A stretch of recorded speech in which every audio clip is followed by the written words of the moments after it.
तपाईहरु देखिरहनु भएको छ यो चाहिँ कुमारी फाँट हो। कुमारी फाँट हरियाली रहेको छ। अहिले ल कतै धान झुलिरहेको छ, कतै धानको बाला आउँदै छ। तपाईहरुले देखिरहनु भएको छ यो कुमारी फाँट बेलकुरगढी नगरपालिका वडा नम्बर 2 नुवाकोट हो।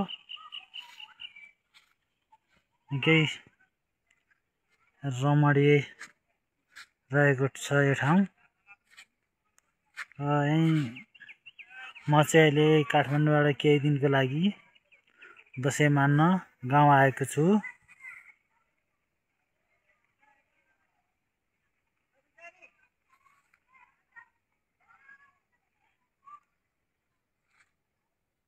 यो माथि देखिएको सेतो बिल्डिङ चाहिँ कुमारी नमुना क्याम्पसको हो।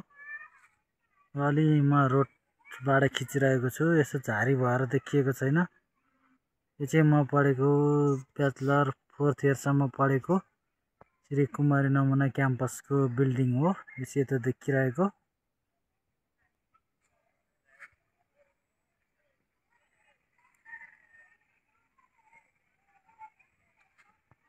यो पारी घाम टल्किरहेको चाहिँ घामको टल्किरहेको चाहिँ धादिङ जिल्ला हो। धादिङ जिल्ला धनुषी नगरपालिका हो है गाइज।